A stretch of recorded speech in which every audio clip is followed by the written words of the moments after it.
Caroline Maria da Fonseca Lima, tenho 18 anos, nasci em Silvianópolis, no sul de Minas. Fui criada na roça, né? Meu pai, minha mãe e meu irmão na casa, na família, depois minha avó.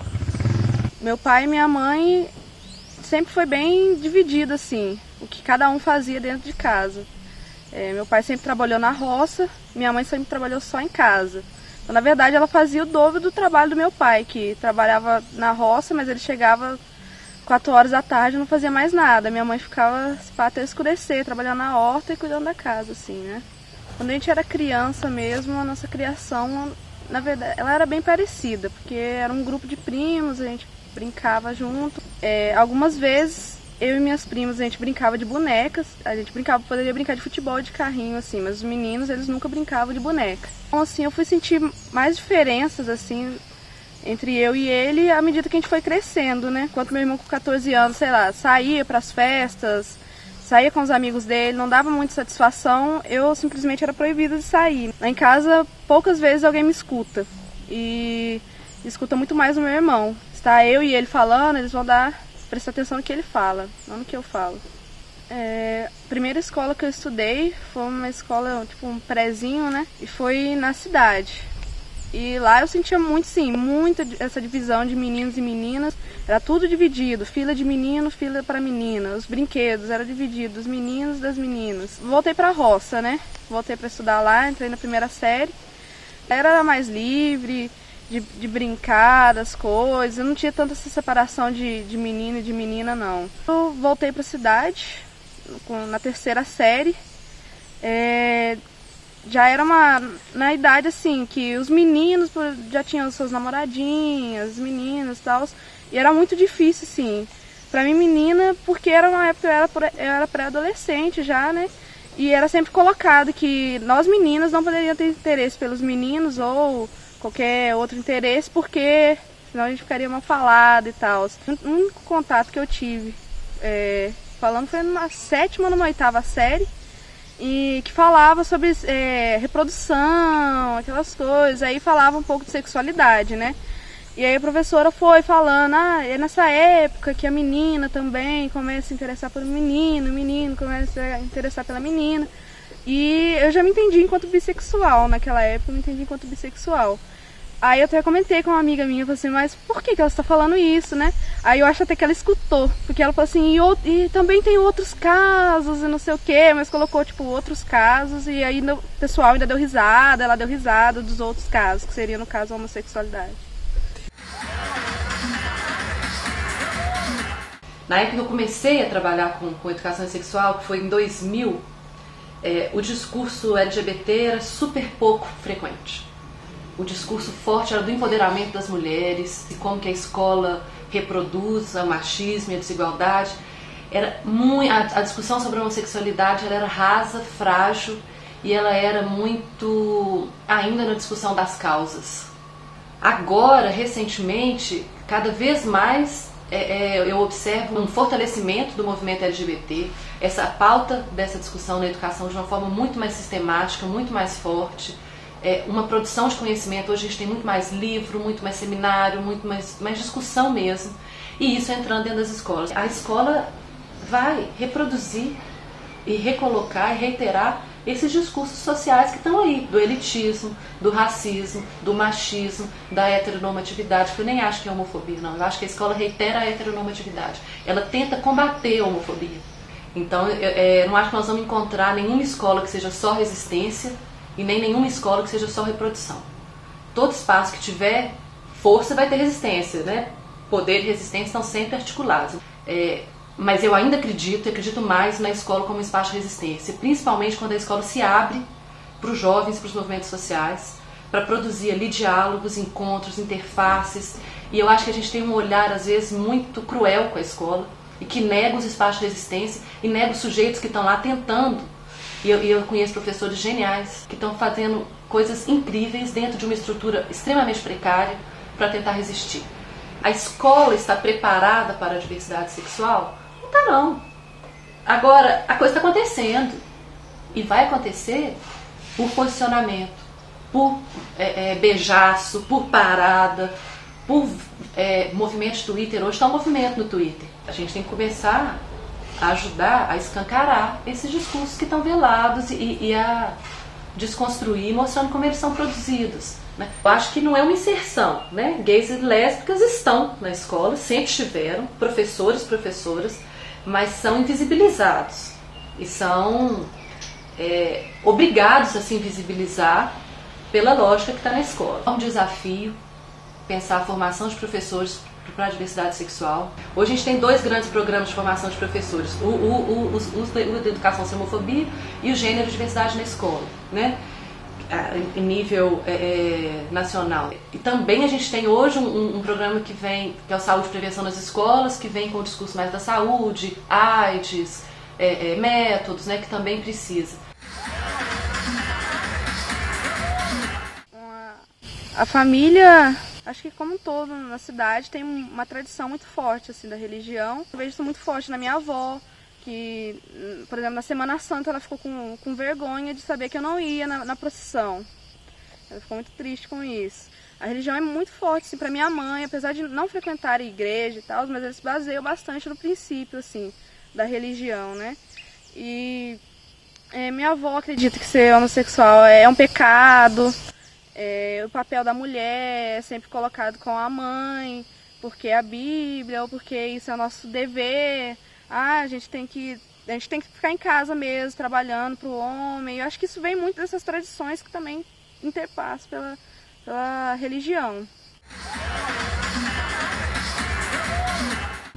A mulher que a gente valoriza na religião católica é Maria. Qual a imagem que a gente tem de Maria? Maria é uma mulher que veio ao mundo basicamente para ser a mãe do Filho de Deus.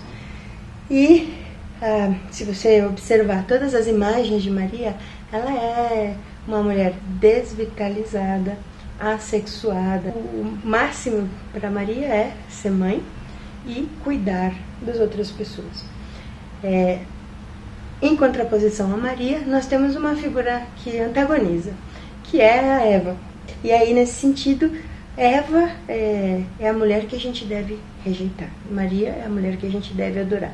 A Eva a gente deve rejeitar porque ela é desobediente. Não só não obedeceu, como levou o Adão também a pecar. E por causa de Eva, toda a humanidade foi expulsa do paraíso. A sexualidade, até hoje ainda dentro do catolicismo, é vista como um mal necessário. Ela é muito importante para a procriação, desde que aconteça dentro do casamento.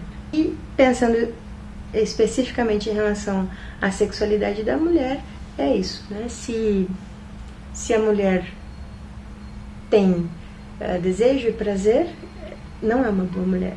Se ela tem desejo e prazer e não é para procriação, não é uma boa mulher. Claro que não é uma criação da religião, mas ela reforçou.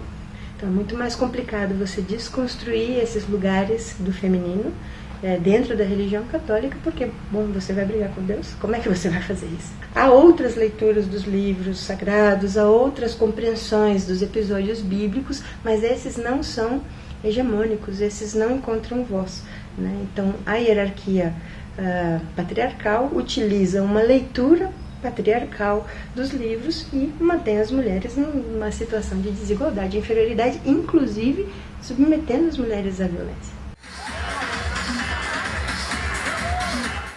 A primeira vez que eu fui no ginecologista foi depois da primeira vez que eu fiquei menstruada.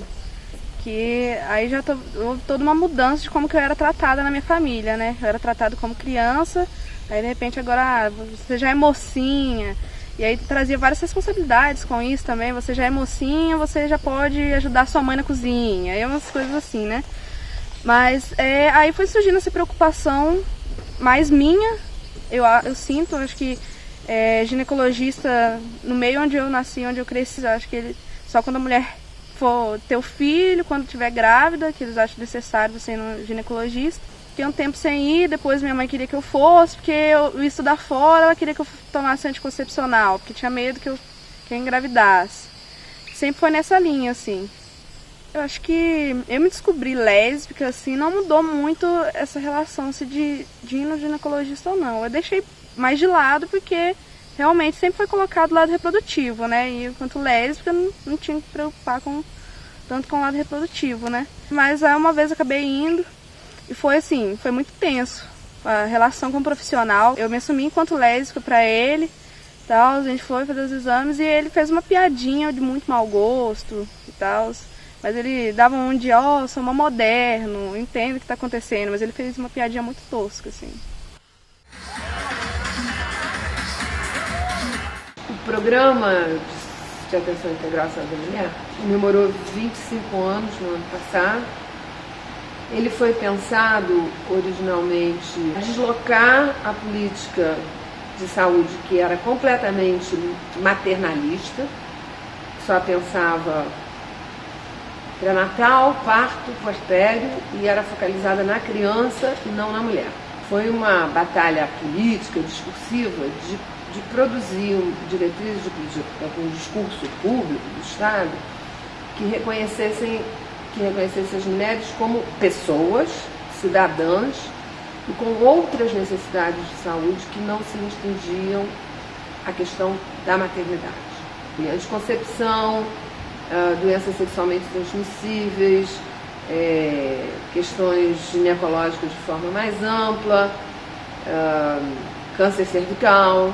Ao longo desses anos, o que aconteceu da última década para cá foi um reconhecimento formal na política de que não há uma mulher, né?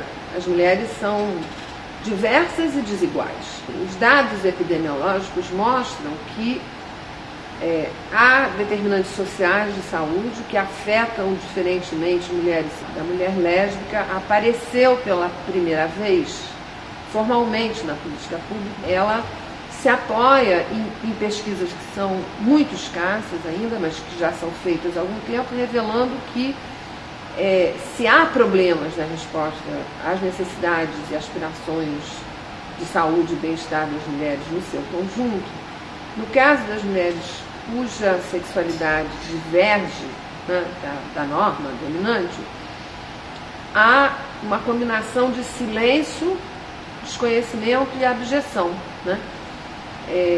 Os profissionais, não passa pela cabeça dos profissionais que uma mulher que vai buscar uma atenção ginecológica, que ela possa não ter relações sexuais heterossexuais. A demanda das mulheres lésbicas deveria estar mais concentrada nessa modificação das concepções do sistema de saúde com relação ao que é a saúde da mulher, né, e pensar que é muito mais ampla do que só a reprodução. E se é para pensar em prevenção, é muito mais em doenças sexualmente transmissíveis do que especificamente no HIV. Eu saí de casa com 14 anos, fui morar em Confidentes e, assim, já me entendi enquanto bissexual naquela época, mas nunca tinha ficado com mulher nenhuma. E lá em Confidentes, assim, foi um lugar que realmente eu tive mais liberdade, porque eu morava sozinha, não tinha contato com praticamente ninguém da minha cidade, era um lugar totalmente diferente, assim, mas no primeiro ano em Confidentes eu ainda me sentia muito, muito cobrada de ser heterossexual. Eu, por exemplo, tinha medo que uma menina chegasse em mim, que fosse zoeira dela, eu aceitasse ficar com ela, e ela tava só querendo saber se eu era lésbica ou não, sabe? Mas aí, a partir do segundo ano, eu comecei a conversar, fazer amizade com uma galera que era assumido, e aí foi ficando amigo e tal, e eu fui vendo que não era esse bicho de 7 cabeças, assim. Ficar com as pessoas mesmo, namorar, não tá nem aí. E aí foi muito bom esse contato com essas pessoas, acho que fui trabalhando isso um pouco dentro de mim. Foi a partir daí, assim, que eu me aceitei realmente enquanto lésbica, né? Mas aí gerou em mim uma necessidade de me assumir, porque eu não entendia mais por que tá no armário. Tipo, eu me enquanto lésbica, eu sabia que aquilo era natural pra mim, mas ainda tinha muito medo de meus pais e meus pais, né, ficar sabendo de eu ser lésbica, mesmo eu estando lá. Quando eu me assumi primeiro pra minha mãe. Ela foi em Confidentes lá e eu chamei ela pra uma conversa, falei que tinha que conversar uma coisa séria com ela. E a gente conversou, eu falei pra ela que tava namorando uma menina E ela ficou em choque, mas aí com o tempo lá em casa ela foi tendo crise por causa disso, me ligava e me xingava, eu não acreditava, e falava, não acredito que você é sapatão. Mas meu pai ainda não sabia, só que meu pai percebeu a movimentação que estava rolando entre a gente, assim, o clima estava realmente tenso. Aí no meio de uma briga, a minha mãe pegou e contou pro meu pai, falou, você tá sabendo que a Caroline tá saindo com mulher, não sei o quê. Aí ela pensou que eu ia negar pra ele, né? Mas eu não neguei, eu bati até o fim. E na verdade meu pai foi uma surpresa pra mim, porque ele foi bem sossegado, assim, ele chorou. Eu pensei que ele ia ser muito bravo, muito grosso comigo, ele foi muito bom. Ele falou, que bom que você tá sendo sincera comigo, que isso tá acontecendo com você tá tendo sua vida, você poderia estar omitindo isso da gente, mas eu acho que você vai mudar de ideia. Aí eu falei pra ele que não vou, e falo até hoje, que não vou mudar de ideia. A relação que tem com a minha família enquanto ser lésbica é invisibilizar isso. Ele simplesmente finge que eu não sou. Teve essa conversa, tudo, abaixou a poeira e agora a minha mãe finge que se eu levar minha namorada em casa, ela finge que é minha amiga. Eles nem tocam nesse assunto. A internet, sim, nesse processo de me assumir e quando eu era mais nova também, acho que ele não influenciou muito. Influenciava porque às vezes era um ambiente onde você não tinha lugar para falar sobre o que você sentia, você ia pra internet e encontrava um monte de gente que estava passando pela mesma coisa ou pelo menos estava a fim de escutar o que você estava falando. Um instrumento assim que eu uso para estar sabendo das coisas e realmente coisas que eu acho que são importantes, que notícias são importantes. A mídia hoje para uma pessoa homossexual, acho que ela presta um desserviço, na verdade, assim. E até para as mulheres também. Você vê uma novela das 8. Sempre a principal é uma mulher que ou vai casar ou que vai ter os seus filhos e é sempre colocado só esse papel. E acho que você sente isso sempre, assim, desde criança você sente isso, porque você vê e você fala, eu queria ser igual a ela. Em relação aos homossexuais, eu acho que a mídia faz a chacota, né? Só aparece para aquilo. Ou aparece para fazer uma piada, para todo mundo rir, ou aparece totalmente marginalizado. Existe uma higienização da homossexualidade quando ela é televisiva. São casais de classe média alta, brancas. Existe um estereótipo que deve ser mostrado. Para além disso, não existe. A valorização do feminino estético. Valorização de peito, de bunda e de pouca fala. Esse é o perfil da mulher que é colocado e que é valorizado. E o perfil das lésbicas aqui no Brasil, se não são motivo de chacota ou de ridicularização, são motivo de fetichismo masculino. Você pode ser homossexual, você pode ser lésbica, entre quatro paredes somente. Você não está dado determinados direitos públicos de expressão da sua sexualidade ou da sua orientação sexual. As mulheres homoafetivas, elas vão acessar a mídia, a internet, com o objetivo de socializar, de trocar experiência. Então você tem, no primeiro momento, sites com muitos textos de mulheres produzindo, falando da sua experiência. Existe uma necessidade de afirmar a experiência da mulher, da lésbica, da bissexual, da mulher homoafetiva brasileira. No segundo momento, você tem a necessidade do movimento se organizar. Então, o movimento de mulheres lésbicas no Brasil. Eu mesma só fui conhecer muito desse universo via internet, desde contatos até as produções, as ações, as interrupções. A gente usa muito também as redes de e-mails para trocar muita ideia, para construir ações coletivas também, e para ter acesso aos materiais estrangeiros, que são muitos. Existem seriados sobre as vivências homoafetivas femininas que são produzidas exclusivamente para a internet. Então, eu acho que as espanholas, as latino-americanas produzem muito, as brasileiras ficaram muito atrás com relação à produção desde seriado até de filme mesmo. A gente tem muito mais produção estrangeira do que produção brasileira. O único contato que eu tive com o mercado de trabalho, né, na minha área de agrimensura, foi quando eu fiz estágio, depois que eu formei o técnico em agrimensura em Confidentes. E fiz estágio com um técnico também, um homem, mas ele era autônomo, assim, né? E a gente saía para trabalhar só eu e ele, muitas vezes. Então eu sentia muito, muito forte, assim, essa relação da profissão ser para homem, assim, de eu ser uma estranha naquela profissão, assim. Um veterano meu fazia estágio comigo também, com esse mesmo cara. E era nítido, assim, a diferença de como que a gente era tratado. O chefe, assim, ele era gente boa, assim, ele chegava nos lugares, me apresentava, falava, ó, essa Carol, tá fazendo estágio comigo, mas quem tá aprendendo com ela sou eu. E ele falava sempre assim comigo ou com o Giovanni. Mas ele também reforçava um pouco, ele falava, olha, eu sei que você é uma boa profissional, a gente tá trabalhando junto, mas realmente é difícil pra mulher, assim. Ele chegou a falar que não sabia se ele contrataria uma mulher sem conhecer o serviço dela, assim, de cara. Quando eu cheguei na universidade aqui de Viçosa, eu fiquei assim um pouco chocada, assim, porque eu esperava que fosse uma coisa totalmente diferente. Eu sinto que é um ambiente mais machista e mais homofóbico do que a escola que eu estudava em Confidentes. Aí eu fiquei 6 meses morando na cidade, nem tinha tentado alojamento.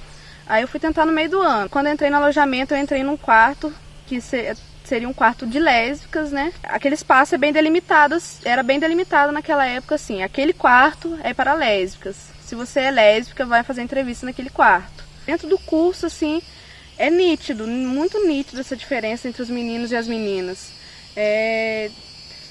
A gente é tratada como se fosse, sei lá, como se não conseguisse fazer nada, como se não conseguisse pegar nada. Você não consegue pegar um tripé que não pesa quase nada para andar com ele até ali. E quando a gente faz alguma coisa, a gente trabalha, a gente faz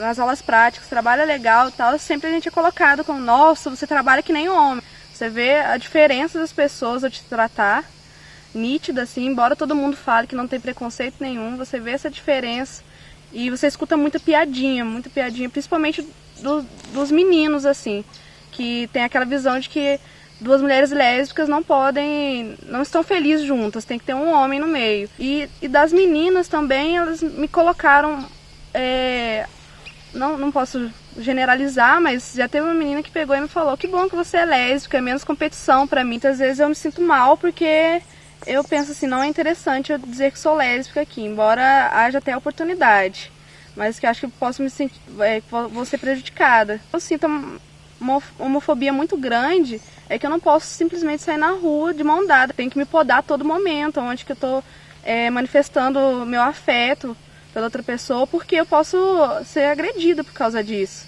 E além da agressão física, a própria agressão verbal já é muito, muito complicada, né?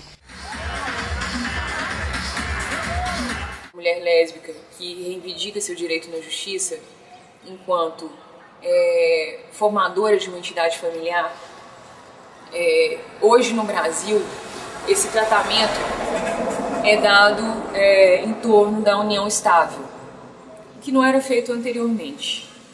Né? As cortes aí tratavam essa formação, essa vivência entre pessoas do mesmo sexo, enquanto uma mera sociedade de fato. Hoje a gente pode dizer que é reconhecida a entidade familiar dentro de várias de família e que essa conquista é um passo muito importante para assegurar os direitos civis aí, do segmento LGBT. Não está literalmente na lei que 2 mulheres ou 2 pessoas do mesmo sexo possam adotar uma criança.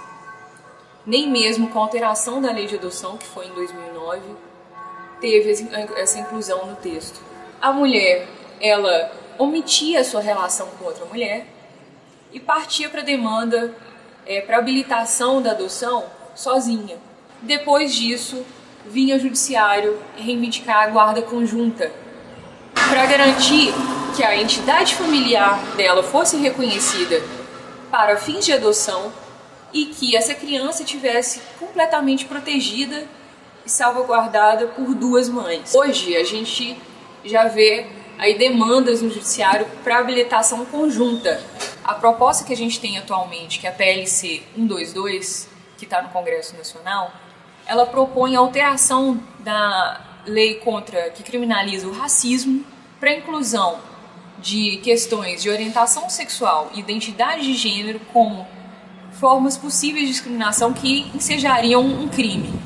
A criminalização da homofobia, ela encontra vários confrontações aí, principalmente, né, de cunho religiosos e morais. Expressão religiosa e a liberdade de expressão religiosa, de crença, de viver sua crença, em nada interfere ou em nada prejudica as questões das vivências da sexualidade.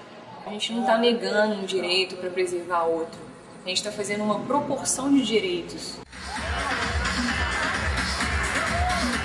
Eu não tinha amigos gays e lésbicos, não que isso seja uma necessidade para mim, mas ter amigos que no mínimo não sejam homofóbicos. Eu acho que isso é uma necessidade.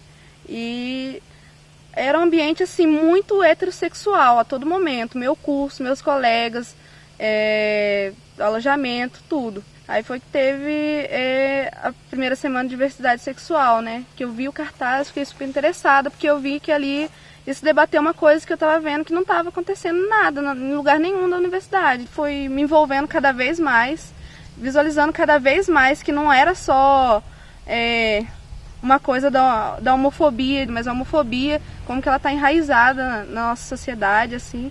E fui entendendo muito melhor a opressão que eu estava sentindo, entendeu? Antes eu não entendia por que dessa opressão. Eu acho que foi a partir que eu entrei no Primavera que eu fui tendo esse crescimento, que eu fui aprendendo realmente, discutir, questionar tudo isso. Nós temos dados que nos dizem que nós começamos no final dos anos 60 para o final dos anos 70. Explica-se porque há um movimento muito grande, onde na Europa se desenvolvia o princípio da sororidade, o princípio da irmandade. Eram as grandes massas que estavam em voga.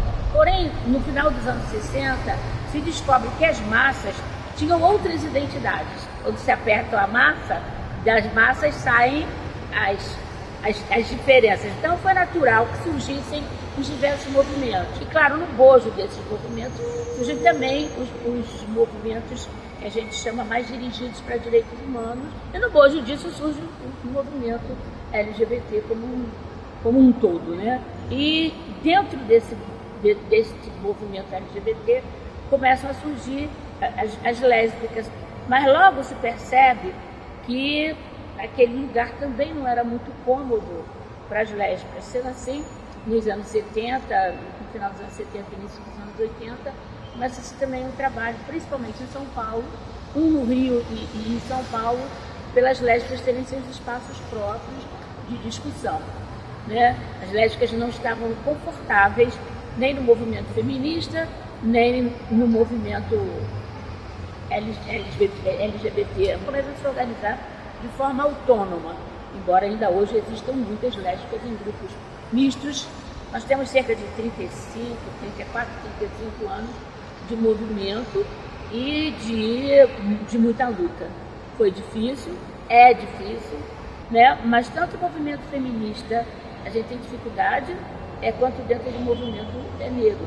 O movimento negro é um movimento profundamente homofóbico, onde não se discute absolutamente nada do pescoço para baixo. Nós somos um segmento completamente colocado fora de todos os aspectos de cidadania que você pode esperar. Basta te dizer que nos são negados 78 direitos.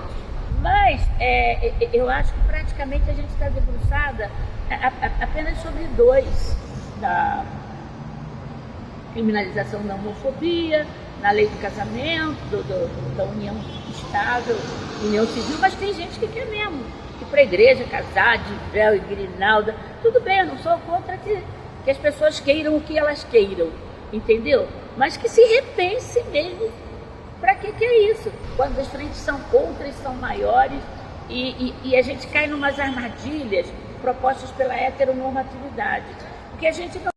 Então, o nosso modelo é heteronormativo. A gente tem que propor coisas novas. A gente vai ter que propor coisas novas, coisas que nem para os heterossexuais estão servindo mais, e a gente começa a perseguir esse tipo de coisas. A partir dos anos 90, o movimento LGBT ele toma um caráter mais institucional. Além de estar nas ruas, na sociedade, no espaço de militância, ele também começa a perceber que a via institucional é uma via de luta e é uma via de transformação. e ele se insere na universidade a partir de dois caráteres, assim. Ele entra no bojo dos estudos de gênero, da identidade de gênero, do que é diversidade sexual, do que é orientação sexual, e ele surge também no caráter da militância, né, dos grupos do movimento estudantil perceber que o debate de classe, ele não supre o debate das opressões. E a partir disso, a partir desse movimento estudantil, gays, lésbicas formam esses grupos de diversidade sexual e formulam as políticas estritamente para essa categoria, ganham a universidade, ganham o seu espaço, e não só pensando o meio universitário, mas pensa a sociedade como um todo também. O 41º CONUNE representa um marco para o movimento LGBT, o movimento LGBT universitário. Surge o ENUDES, que é o Encontro Universitário de Diversidade Sexual, que ele tem o objetivo de fomentar o surgimento de novos grupos, a interligação e o processo de reconhecimento desses grupos no Brasil, assim. E ele é um espaço muito importante no que tange a militância e o que tange os estudos, mesmo direcionado para essa categoria. E mesmo os estudos que são os grupos que são estritamente de estudos, eles também fazem um mínimo contraponto nesses estudos heteronormativos que a gente tem na universidade hoje, né? Mas os grupos mesmo, o grupo de militância, o grupo que evidencia essa luta, evidencia essa contraposição na sociedade, são os grupos que vai além dos estudos. O movimento LGBT, assim, as mulheres participam disso, as mulheres têm um papel importantíssimo nesse processo, mas elas são invisibilizadas. E essa dupla opressão é vivenciada, sim, nos grupos universitários de diversidade sexual.